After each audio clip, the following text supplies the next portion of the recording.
How to log in to JCPenney credit card accounts. Hey everybody, welcome back to Let Me Help. In today's video, I'm going to show you how you can do so. Head over to any of your web browser. At the top search bar, type in JCPenney credit card login.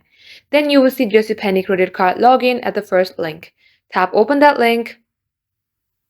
Here tap on to login. As you do so, you will see this page.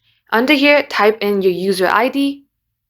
Likewise, enter your password. In case you would like to see your password, just tap on Show Password to view it.